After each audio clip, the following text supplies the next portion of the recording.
नमस्कार मंडळी. गेल्या आठवड्यात एका डावावरनं बरीच गरमागरम चर्चा झाली. तो हा डाव. डावाचा क्रमांक होता 9. आपण डाव थोडासा फिरवून घेतलाय म्हणजे दक्षिणेचा खेळाडू ठेकेदार होईल. असो, उत्तर दक्षिण प्रिसिजन किंवा स्ट्रॉंग क्लब पद्धत खेळत होते. उत्तरेने 1 किलवर त्यांनी अलर्ट केलं. 1 किलवरने खातं उघडलं. एक बदाम म्हणजे चांगला डाव आणि 5 पानी बदामचा पंथ. 2 किलवर म्हणजे किलवर लांब पंथ. 2 बदाम 6 पानी बदाम असावं. आणि मग उत्तरेने एकदम 5 नोट्रमची उडी मारली. दक्षिण 6 बदाम बोलला आणि आपल्याला इथे दिसतंय की हा पश्चिमेचा खेळाडू हा थोडासा गोंधळात पडला होता की ही 5 नोट्रमची बोली काय आहे. आणि त्याने हे विचारायचा पण प्रयत्न केला आणि त्याने हे विचारलंय. हे कसं आलं की त्याच्या पासमध्ये हे अलर्ट केल्यासारखं आणि हे 5 नोट्रम काय आहे ही विचारणा असल्यासारखं हे जे काय आपल्याला दिसतंय. हे डावाची नोंद ब्रिज बेस ऑनलाईनवर ज्या पद्धतीने झाली आहे ती नोंद मी घेतली आहे. त्या नोंदीमध्ये जे दिसतंय ते मी तुम्हाला दाखवलं. ठीक आहे, खेळ कसा झाला बघूया. दक्षिणेच्या 6 बदामच्या ठिक्याच्या विरुद्ध किलवर तिरीची उतारी. किलवर 1 घेतला दक्षिणेने. त्याच्यावर पूर्वेने 1 पान टाकलं, पण दक्षिणेने मात्र 1 चौकटचं पान जाळलं. म्हणजे दक्षिणेकडे 1 पण किलवर नव्हतं. त्यानंतर तो बदाम राणी खेळला. बदाम राणीवर इथनं 1 छोटं पान आलं, इथनं 1 छोटं पान आलं आणि पश्चिमेच्या खेळाडूने एकदम बरोबर गोष्ट म्हणजे इथे छोटं पान खेळला म्हणजे डक केलं. पुन्हा 1 बदाम खेळला दक्षिण. यावेळेला पण पूर्वेने पान दिलं आणि त्याच्यावर गुलाम दक्षिण खेळला आणि पश्चिमेने 1 जिंकला. आणि आता तो विचार करायला लागला काय खेळायचं. चांगला प्रश्न आहे. एक बचावाचं कोड म्हणून जरूर विचार करा. थोडा वेळ पाहिजे तर व्हिडिओ पॉज करून विचार करा. आपण काय काय या डावात विचार करावा लागेल ते बघू शकतो. अख्खा डाव असा होता आणि हा बदाम 1 घेतल्यानंतर पश्चिमेने इस्पिक 24ची उतारी केली आणि इस्पिक राणीने जिंकून दक्षिणेने हुकूम काढले आणि त्याचे 12 दस्त झाले. जर पश्चिम चौकट पंथ खेळला असता तर चौकट 1 राजा पूर्वेला वाजवता आले असते आणि ते कंत्राट 2 दस्तांनी बुडालं असतं. आता यामध्ये पश्चिमेला काय काय माहिती पाहिजे होती. पश्चिमेची अशी तक्रार होती की त्याला त्या 5 नोट्रम बोलीची माहिती दिली गेली नाही आणि त्यावरनं थोडी पुढे चर्चा झाली. आपण विचार करू पश्चिमेला काय माहिती पाहिजे होती. पश्चिमेच्या दृष्टीने योग्य बचाव कुठला होता. आता हा 1 डाव आहे. दुसरा डाव कसा असू शकला असता. दक्षिणेचा डाव असं पण असू शकला असता. त्याच्याकडे 1 राणी 5 पानं चौकट आणि बदामची 6 पानं सांगितल्याप्रमाणे. आणि ह्या ठिकाणी काय झालं असतं. जर पश्चिम चौकट खेळला असता तर चौकट 1 राणीचे 2 हात मिळाले असते. जर पश्चिम चौकट खेळला नसता म्हणजे ते इस्पिक खेळून काय आहे की 3 किलवर 2 इस्पिक, त्यानंतर 6 बदाम मधनं 1 बदामचा 1 दस्त द्यायचा म्हणजे 5 बदामचे हुकमाचे आणि 1 चौकट. सो 5 आणि 1 6 आणि 3 9 आणि 2 11 पक्के दस्त आहेत. 12वा कुठून तरी मिळवावा लागतो. आणि इस्पिक राणीला बगलेत घ्यायचा प्रयत्न केला तर कंत्राट बुडेल. पण चौकट जो पश्चिम खेळला तर त्याला आयती चौकट राणीचा दस्त मिळेल आणि त्याचं कंत्राट होईल. त्यामुळे प्रश्न पश्चिमेच्या दृष्टीने बरोबर आहे की चौकट खेळावं की इस्पिक खेळावं.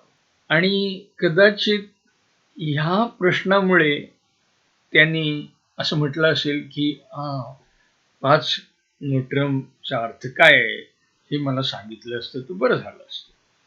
आता त्यांनी असं म्हटल्यावर काही जण पुढे धावले असं म्हणायला की नाही नाही, सगळ्याचा अर्थ सांगितला पाहिजे, ह्या लोकांना एक सूचना द्या, वॉर्निंग द्या, नाही तर त्यांना काहीतरी दंड करा, असं केलं पाहिजे, तसं केलं पाहिजे, वगैरे वगैरे. आपण या गोष्टीचा विचार करणार आहोत की यामध्ये कुठल्या प्रकारची माहिती ही दिली गेली पाहिजे आणि कुठल्या प्रकारची माहिती मागितली पाहिजे आणि माहिती कशा प्रकारे ब्रिजच्या टेबलवरती दिली जाते किंवा जात नाही.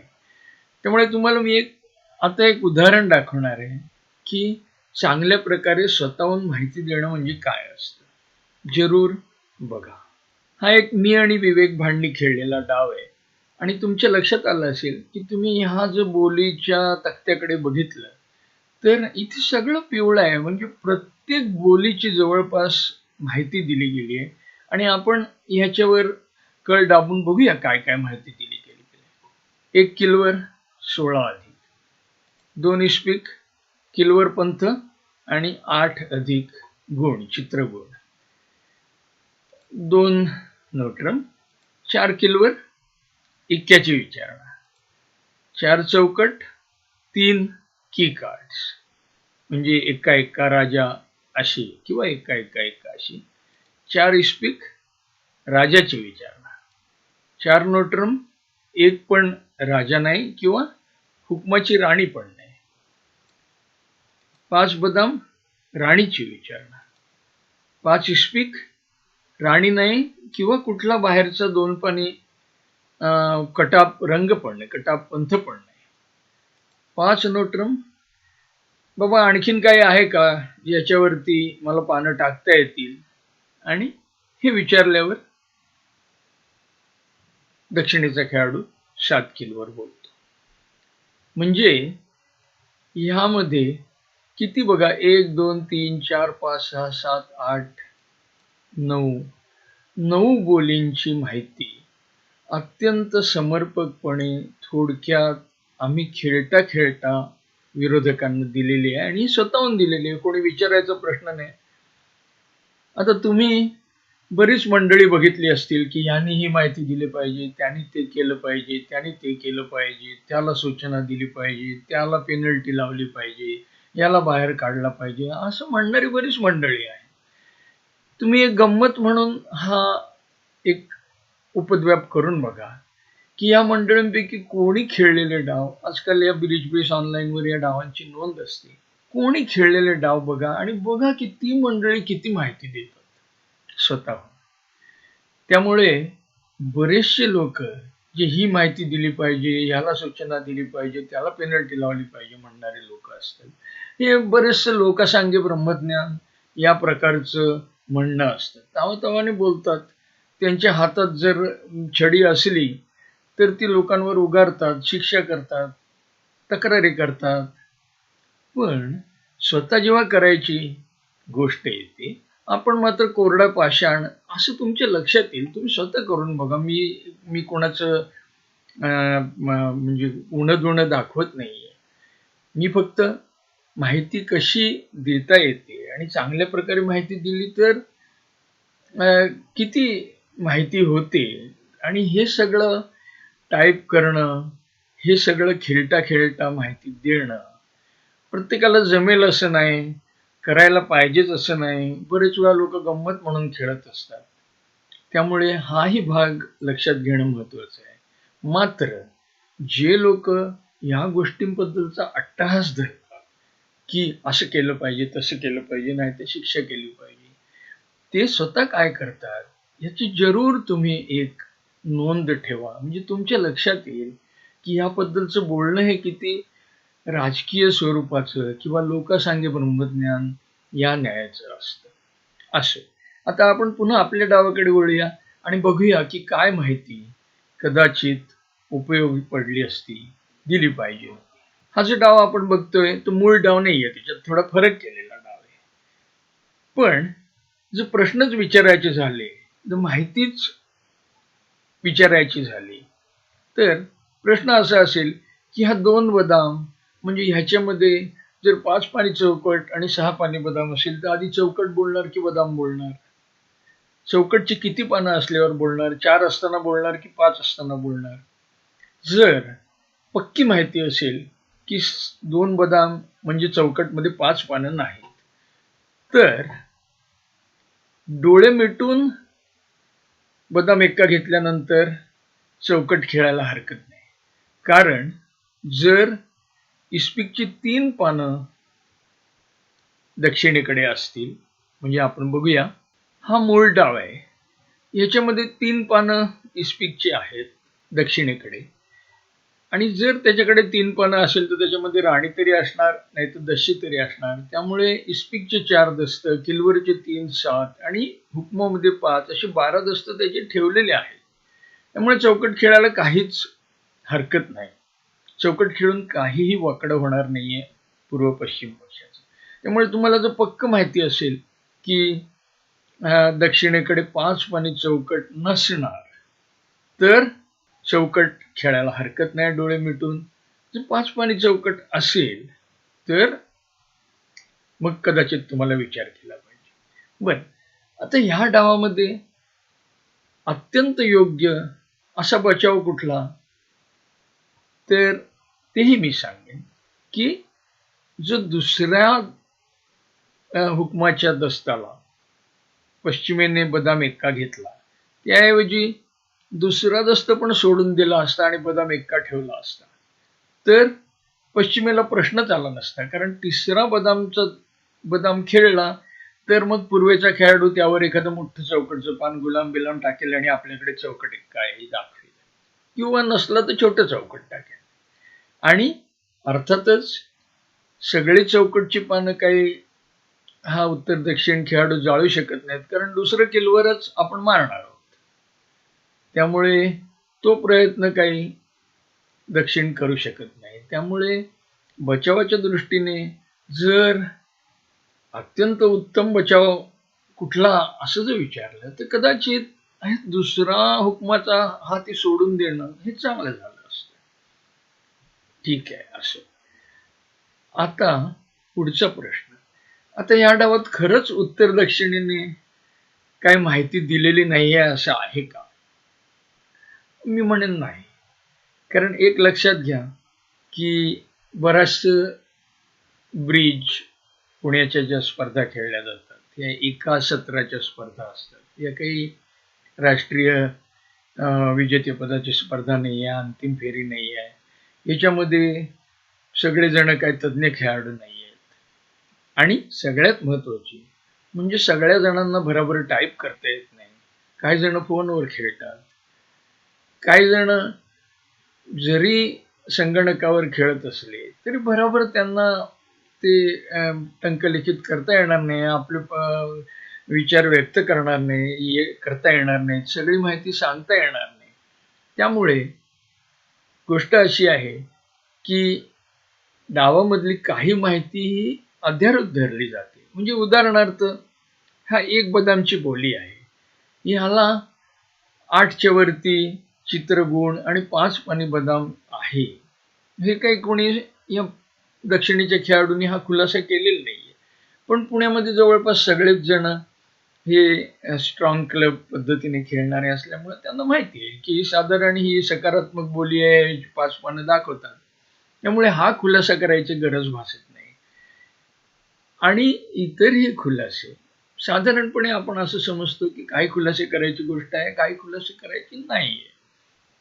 आता ह्या 5 नोट्रमचा खुलासा केला पाहिजे होता का नाही? गंमत अशी आहे की बरेचसे लोक अशी जी एकदम मारलेली उडी आहे 5 नोट्रमला ही हुकमाबद्दलची विचारणा म्हणून वापरतात. पण त्याला उत्तर जे काही असतं ते वेगवेगळ्या प्रकारचं असतं. काही मंडळी 3 हुकमाची चित्र असतील तर 7 बोल असं वापरतात, काही मंडळी 2 असतील तर 7 बोल, काही मंडळी आतापर्यंत झालेली जी काही बोली आहे त्याच्यावर आधारित बोल 6 किंवा 7, किंवा काही मंडळी ह्याच्याही पलीकडे जाऊन पायरी पद्धतीने किती चित्र आहेत ते दाखवते. म्हणजे 5 नोट्रमवर 6 किलवर बोललं तर 1 चित्र, 6 किलवर बोललं तर 0 चित्र, 6 चौकट बोललं तर 1 चित्र, वगैरे वगैरे वगैरे. पण गंमत अशी की जेव्हा दुसरा हुकमाचा दस्त खेळून झाला होता, तेव्हा हे जवळपास स्पष्ट झालं होतं की हा हुकमाचा राजा गुलाम 6 पानं दक्षिणेकडे आहेत. म्हणजे तशी काही माहिती पाहिजे होती असं नाहीये. ह्याच्यात कुठे उत्तर दक्षिणेने काही पाप केलं माहिती न देऊन असं नाहीये. याबद्दल उत्तर दक्षिणेला शिक्षा करायला पाहिजे असं नाहीये. आणि अर्थातच पश्चिमेच्या खेळाडूंनी ही विचारणा केली याबद्दलही याच्यात काही वावगं नाहीये. पश्चिमेचा खेळाडू कदाचित त्यावेळेला चौकट इस्पिक खेळावं, कुठलं खेळावं या विचाराने गोंधळून गेला असेल आणि त्या खुलासाचा त्याला आधार वाटत असेल. जे काय असेल, पश्चिमेच्या खेळाडूंनी याबद्दल विचारणा केली याबद्दल मी त्याला मुळीच नाही दोष देणार. उत्तर दक्षिणेच्या खेळाडूंनी खुलासा केला नाही याबद्दल मी काही फारसा दोष देणार नाही. मात्र ज्या मंडळींनी असा आग्रह धरला की याच्यात कुठेतरी कोणीतरी खुलासा केला पाहिजे होता, कोणाला तरी शिक्षा झाली पाहिजे होती, कोणाला तरी सूचना दिली पाहिजे होती, वॉर्निंग दिली पाहिजे होती वगैरे वगैरे, त्या खेळाडूंनी आपल्या भूमिकेचा पुनर्विचार करावा असं मी त्यांना नक्कीच आवाहन करेन. आणि सामान्य खेळाडूंना पण तुम्हाला मी जरूर विनंती करेन की जेव्हा जेव्हा असं एखादा माणूस म्हणतो की हा खुलासा केला पाहिजे, असं केलं पाहिजे, तसं केलं पाहिजे, नोंद केलेल्या डावातनं तुम्ही जरूर बघा तो माणूस स्वतः किती खुलासा करतो. तुम्हाला लक्षात येईल की जे काही ब्रिज खेळलं जातं त्यामध्ये खुलाशाबद्दलची मानकं काय आहेत, किती मंडळी खुलासा करतात. माझी खात्री आहे मी आणि विवेक भांड जे खेळतो आणि आम्ही ज्या पद्धतीने खुलासा करतो आणि जितका म्हणजे काय म्हणतात, जितका तपशिलाने खुलासा करतो तितक्या तपशिलाने कोणीच करत नाही. लोकांनी किती करावा नाही अर्थात हे प्रत्येक स्पर्धेप्रमाणे अवलंबून आहे. ठाण्यामध्ये मी जेव्हा स्पर्धांचं संचालन करायचो तेव्हा मला एक नेहमी प्रश्न यायचा की आमच्या इथे एक मोठा अत्यंत मनापासून खेळणारा मनस्वी असा एक बाळू रानडे नावाचा खेळाडू होता आणि त्याला एकदम व्यवस्थित ब्रिज खेळायचा असायचा. म्हणजे अगदी पेअर स्पर्धा असली, 2च डाव खेळायचे असले तरी तो आपली सिस्टीम लोकांना सांगायला एकदम सरसावून बसायचा आणि 5-5 मिनिटं लावायचे आणि मग त्यामुळे काय व्हायचं की स्पर्धेचा खोळंबा व्हायचा. त्यामुळे बरेच वेळा मला जाऊन सांगायला लागायचं की अरे बाबा नको एवढा खुलासा करू. जे नेहमीची मंडळी होती त्याला सांगायचे हा ठीक आहे तू काय ही सिस्टीम खेळतो ना माहिती आहे, पुढचं बघू आम्ही. कधी कधी तो अडून बसायचा की विरुद्ध पक्षाने हा खुलासा केला पाहिजे, हा खुलासा केला नाही पाहिजे. तेव्हा खुलासा किती करावा किती नाही हे स्पर्धेच्या स्वरूपावर अवलंबून असतं. हे स्पर्धेच्या गतीवर अवलंबून असतं, लयीवर अवलंबून असतं. आणि याबद्दल खुलासा न करणं यात काही कुठला गुन्हा नाही आहे. एखाद्या माणसाचं राहून जातं. खुलासा मागणं हा पण गुन्हा नाहीये, एखाद्या माणसाला जरूर असते. मात्र यातल्या कुठल्याही गोष्टीला गुन्हा म्हणणं, शिक्षा करणं आणि शिक्षा, परवाना, अलर्ट, वॉर्निंग अशा गोष्टींचा उगीचच कारण नसताना वापर करणं या गोष्टी माझ्या मते आपण टाळल्या पाहिजेत. हे यातलं महत्वाचं आहे. आता ह्याचाच एक आणखीन भाग म्हणून आता याच चर्चेचा आणखीन एक भाग म्हणून या स्पर्धेत खेळला गेलेला आणखीन एक डाव बघा. काय गंमत आहे की दक्षिणेने 1 नोटरमने खातं उघडलं, उत्तरेने 2 चौकट बोली केली. बहुधा ही ट्रान्सफर बोली असावी, मला कुठे अलर्ट बिलर्ट दिसलं नाहीये. अर्थातच हे ब्रिज बेसवरच्या नोंदीपासून आहे.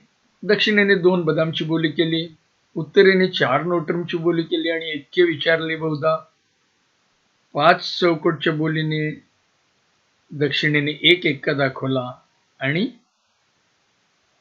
उत्तर खेळाडू 6 बदाम बोलला. आता गंमत बघा, उत्तरेकडे इस्पिक एक्का राजा नाहीये, बदाम एक्का नाहीये, खिलवर एक्का नाहीये आणि दक्षिणेने 1च एक्का दाखवलाय. तो एखादा किलवरचा असला तर हे 6 बदाम नक्की डाऊन जाणार. मग आता अशी जर कोणी तक्रार केली की बाबा या माणसाने काहीतरी चोरी केली, हा कुठेतरी चारी डाव बघून खेळतोय, याला कसं कळलं की भिडूकडे इस्पिक राजाराणी आणि बदाम एक्काच आहे, किलवर एक्का नाहीये, हे कसं कळलं याला? कुठे दिसत नाहीये बोलीमध्ये, खुलाशामध्ये, खुलासा पण केलेला नाहीये. आणि गंमत अशी, आता आपल्या दृष्टीने माणसं, नावं हे महत्वाचं नाहीये. आपल्या दृष्टीने कल्पना महत्वाची आहे. कोणी तक्रार केली, काय केली, हे महत्वाचं नाहीये. महत्वाचं हे की प्रत्येक माणूस जर तक्रार करायला लागला तर ब्रिज खेळणं किती कठीण होईल हे साधारण जाणवून द्यावं म्हणून मी हा डाव उद्धृत केलाय की या डावामध्ये उत्तरेच्या खेळाडूंनी त्याला जी वाटली ती बोली केली. चांगली आहे वाईट आहे हा प्रश्न नाही आहे, पण ह्या ठिकाणी हा 6 बदामचा ठेका सुफळ संपूर्ण झाला. कारण दक्षिणेच्या खेळाडूकडे इस्पिक राजाराणी आणि बदाम एक्का होते, चौकट राणी पण होती. अगदी पाहिजेत तशी पानं उत्तरेच्या खेळाडूला भिडूकडे मिळाली, म्हणजे चांगला मुहूर्त लागला होता आणि 6 बदामचा ठेका झाला. आता ह्या पूर्व पश्चिमेच्या खेळाडूंनी जर याबद्दल तक्रार करायची म्हटली असती, आणि अमेरिकेमध्ये अशी तक्रार करणारे कदाचित भरपूर निघतील. मी नेहमी गांधीजींची ही गोष्ट सांगतो की गांधीजींना विचारलं होतं की what do you think of western civilisation. ते म्हणाले इट्स अ गुड आयडिया. म्हणजे जिथे आपल्याकडे ही अनादी काळापासूनची संस्कृती आहे, आपल्याला काही गोष्टी ह्या समजतात, काही गोष्टींचा आपण उगीच अट्टहास करत नाही. प्रत्येक गोष्टीमध्ये कज्जे दलाली करायची झाली, तक्रारी करायच्या झाल्या, संचालकाला बोलवायचं झालं आणि शिक्षा करायची झाली, तर म्हणजे काही काही देश आहेत की जिथे चोरी केली तर हात तोडतात, जिथे असं म्हणतात की बलात्काराच्या गुन्ह्याला 4 साक्षीदार असले पाहिजेत शिक्षा करायला, आणि जर 4 साक्षीदार नसले तर त्या बिचार जी कोण बाई असते तिलाच तुरुंगात टाकतात. अशा प्रकारचे कायदे, अशा प्रकारचं ब्रिज, अशा प्रकारच्या तक्रारी असे खेळून कोणाचंच भलं होणार नाही.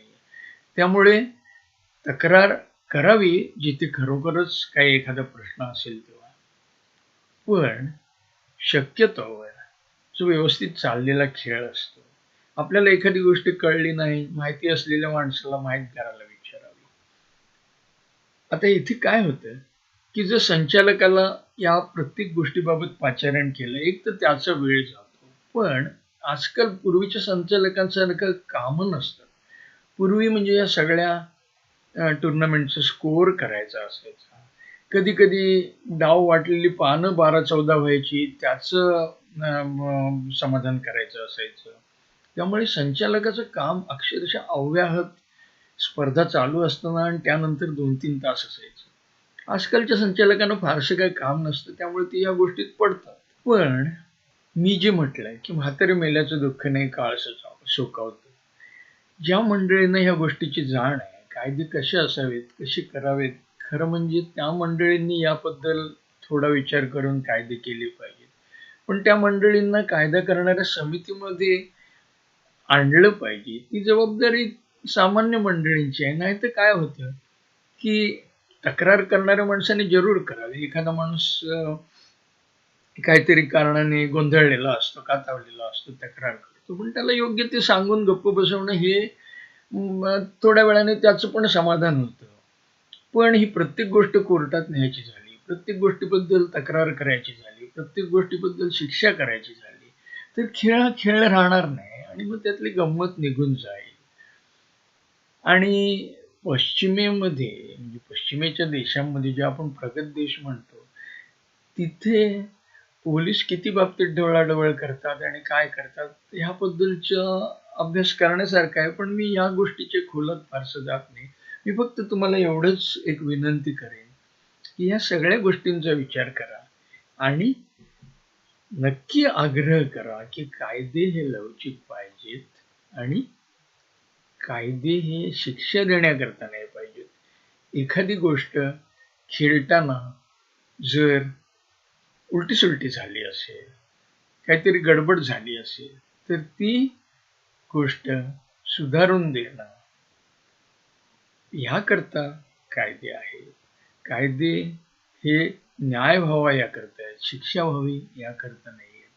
त्यामुळे याचाही विचार केला पाहिजे. काही लोकांनी, बऱ्याच लोकांनी म्हटलं की आपण सगळे 65च्या वरती आहोत, आपण कशाला ह्या गोष्टींचा फार काथ्याकूट करायचा, आपण आपलं शांतपणे खेळावं आणि जावं. बरोबर आहे, पण आपण या गोष्टींचा काथ्याकूट केला पाहिजे, कारण आपण पुढच्या पिढीला काय ठेवणार आहोत मागे, कुठल्या प्रकारचे कायदे ठेवणार आहोत, या गोष्टीमध्ये आपण जर विचार केला नाही तर त्या मंडळींना, जे काही देश आहेत ज्यांच्यामध्ये अत्यंत विचित्र कायदे कानून आहेत आणि जे अत्यंत वाईट देश आहेत, त्या पातळीला आपलाही समाज घसरेल, तिकडे जाईल, एवढं लक्षात ठेवा. त्या दृष्टीने जरी आपल्या इनिंग्स संपल्या असल्या तरी पुढच्या मंडळींकरता खेळ चांगला व्हावा, व्यवस्थित व्हावं, त्यांना खेळाची मजा यावी, त्यांना खेळातनं शिकता यावं, या दृष्टीने आपणही थोडा हातभार लावला पाहिजे आणि त्या दृष्टीने यामध्ये पडलं पाहिजे, आपल्याकरता नव्हे पण दुसऱ्यांकरता. हे लक्षात ठेवा. आज मराठी दिवस आहे, त्यामुळे मी हे मराठीतनं मोठं वर्णन करायचं अंगावर घेतलं. मला आशा आहे की चित्रफित तुम्हाला आवडेल. आवडली ते जरूर याला थम्स अप द्या, जरूर याचे सदस्य व्हा या चॅनेलचे, आणि असंच आपला पाठिंबा राहू द्या. धन्यवाद.